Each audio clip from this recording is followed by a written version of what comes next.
Hi, and welcome to Bespoke Architects Daily Pinup. I'm Nicole Walters, Director of Bespoke Architects, and I'm about to show you what inspiring architectural images made our Pinterest boards today.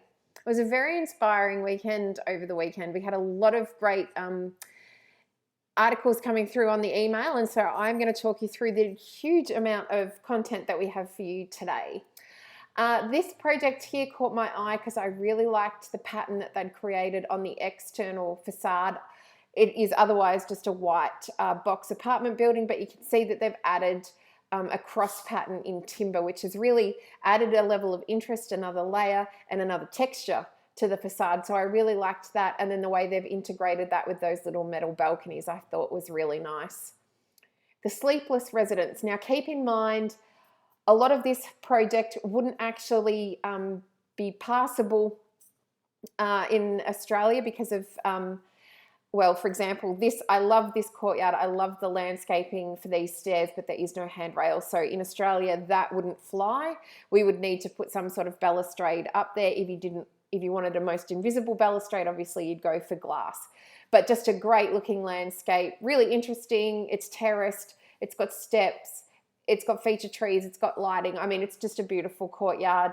And then again, from that same project is this pool that's straight off the open plan, living, dining, kitchen. And again, there's no pool fence. So again, in Australia, that would need a slight tweak or a modification. But as a concept, how beautiful is it?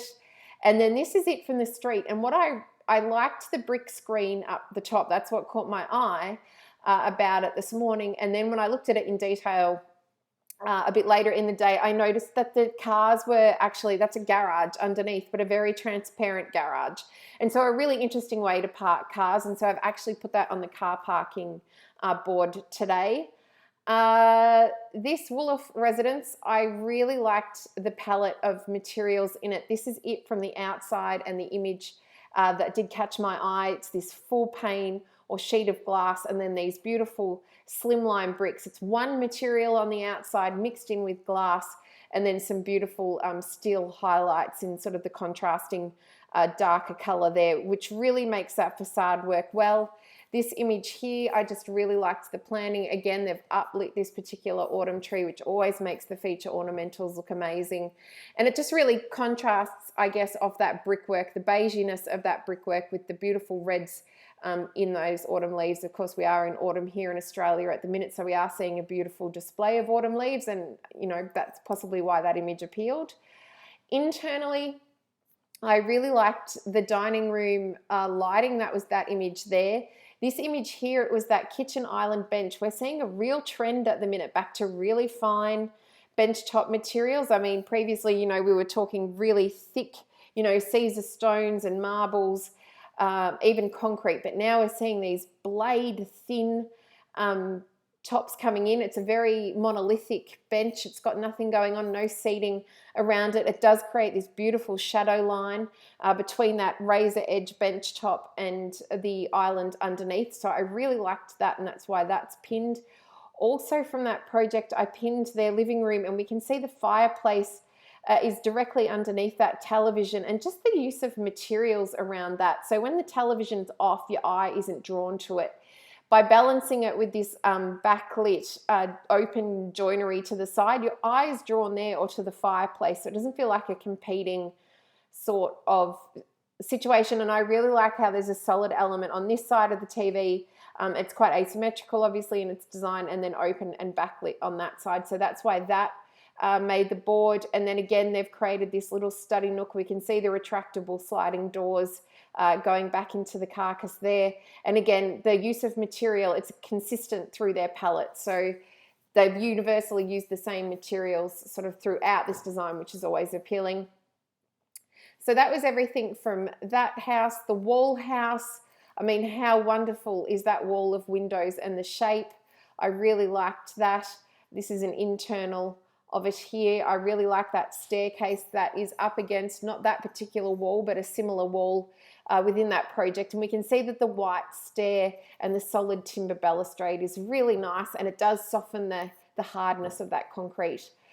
From that house, also this underground sort of al fresco area. I'm assuming it's in a very hot climate. I say that from the palm tree, the sort of arid landscape around that, the giant pool, and the need to put the outdoor living potentially underneath in the cool. It's sort of sunken into the ground. And I really like the steps down, the inbuilt seating. Again, we've got a pool that wouldn't pass over here in Australia, but could be modified to suit. And again, that staircase would need a handrail. But just a really great outdoor space and quite interesting. This is it from a different angle, so a total contrast to the very public, private sort of space is very open, and then to the very public corner, we're showing that sort of core 10 steel, very rugged, very uninviting, but beautifully textured facade there. The Longfellow terraces, I really liked them. What was really appealing is they're contrasting. So we can see the staircase in this one is the white with the open timber, and in this one exactly the same staircase, but the color palette is the contrasting black. So I grabbed a couple of images from that, just showing the contrast, and I guess it's a really good one to have a discussion with clients about the impact of internal colors and how that makes a space feel. You can see this is an all white and timber, and then this is the blacks with the timber. They've even gone for the black ceiling, and how different the two spaces feel, and they've probably got exactly the same amount of natural light coming in. And again, I pinned this one for the material palette on the kitchen. So those are the reasons those ones made the board today. I just like the little window shroud on this one here. Oh, sorry, I apologize. That is the external of that Longfellow terraces, these here. So again, an interesting facade. We see the feature window shroud there. We see the sort of the drive down, if you will, into the sort of the basement level car park, and then the two levels. It was just a really nice, we can see the blade wall there, and then the adjoining property sort of, we assume, identical to the layout of this side. I really liked it from the street as well, and that use of materials, the way it sort of creates these different levels. It's not a sheer two-story volume. By breaking up the materials, by changing up the materials, they've really broken up that facade quite nicely. And the difference in the shapes helps as well. Another window shroud that caught my eye was this particular project here. It is coming up as a house, but it felt like a restaurant when I looked at it. And from that, I also pinned this, we can see the fascia gutter there in stainless, and then the overshoot external downpipe is non-existent. It's just an overflow gutter into this rocky sort of grate below. So that's interesting. Again, in Australia, I would not be able to get that through due to the water spray close to the footing, but I really like it as an image. This particular restaurant, I liked the use of plants throughout. Obviously, it's a very, it's got the terracottas, it's very earthy on its interior. I loved the fact that the light fittings had plants growing out of the top of them. I like the fact that this concrete vanity bench has pebbles in the bottom of it. That's something really, textural and interesting. Even the up-down lights above and that timber ceiling. I mean, it was just a beautiful, beautiful project and worthy of the board. As was this vanity bench here. It's very asymmetrical in design, but the material palette of that whole bathroom is just beautiful. So that's why that one made the board. This roof garden, how inspiring is that? I love it. I love the grass on top. I love the tree growing through the canopy. So that's why that one made the board. This image here, it was just all about that facade. It's a monolithic white box, and then broken up 1/3, divided by a steel screen to 2/3, and then this horizontal element made the board. I thought I pinned, no, I didn't. I thought I did. Oh yes, I did the close-up of the front door, which is, sort of back here, it's very reds, and then close up it's sort of browner yellower in this particular image. But just a really lovely entry off that white facade, and with that horizontal element really sort of helping to scale it down when standing at the door, so it's not so overwhelming. This bath here, I pinned it just because it was that sort of that hob bath, but rather than it being a monolithic look tile where we've got the same tile on the wall to the hob itself, it's sort of like this timber look. I'm going to assume a tile, or at least it would have to be a timber look tile here in Australia. And then the grey wall tile, and again it goes from hob to ceiling, so quite a luxe feel to that particular bath. This kitchen, what caught my eye was the island bench. It has got the cooking hob in it, and then we can see down here the grill for that. So I'm assuming that it's a downdraft setup for that, for a range hood in that, and we're actually seeing the vent there in the skirting board, which is always a point of interest to talk to about clients about range hoods, and then how we get them to function and where they can exhaust. So that's why that image is on the kitchen appliances board. The R2 house I just really liked. Again, a different way to park cars, a blade wall, a connected roof that's open. It just felt really lovely. It's actually a really beautiful project, that one. The prefabrication in emergency projects, I mean, just that sculptural form, it almost feels like a skirt, which is obviously just a public seating area, but I really did like that as a form, and that's why that is on the board. This little log cabin here, it was just that curve that they managed to get in that roof shape. Really beautiful. Again, very minimalist in its palette, very simple in its floor plan, but I really did like that curve in the roof. In this, and that from that same project here, sorry, I'm jumping around a bit, we see the kitchen for that, and it's really, really simple. And again, it's got that really plain sort of pared back interior that matches that outside with just your blonde sort of plywood joinery with your routed handles. It's very simple in its layout, but quite cute. I really like this window here underneath. I'm not sure if that's a door and it's a door blocking a door, or if it's just a really low window. I think that's really lovely. And the chocolate factory, which I didn't even realize was a chocolate factory, but it's just a beautiful kitchen. And I think it's that vaulted brick ceiling that sort of is really attractive in that image.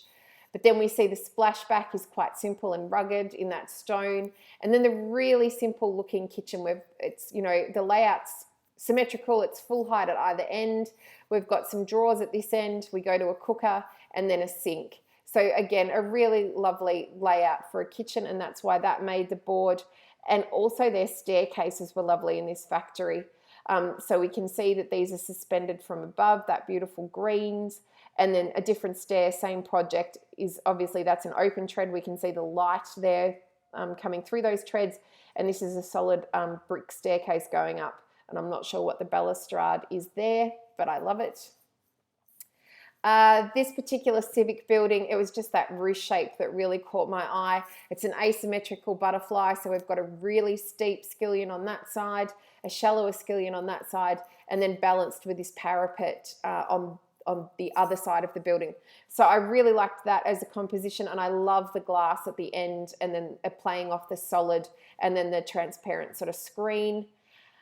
Again, the screen on this building, it's 3 little parapets connected by this timber screen that extends beyond the parapet roofs themselves and sort of transitions you away from the solid into the sky. So I just thought that was a lovely use of material.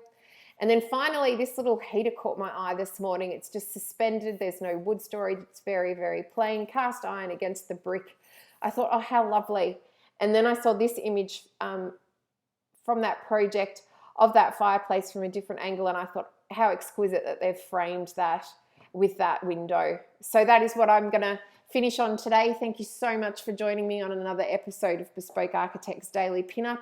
We have, of course, had more of the golf course house, Bespoke House number 4, going up, and you can see here the view from the golf course itself, looking back at the house, with this wing here being the open plan kitchen, living, dining, and then we can see pulled out to the side of that is the master suite down in the other skillion box at the other end. Thank you so much for joining me. I look forward to talking to you again tomorrow. Thanks. Bye.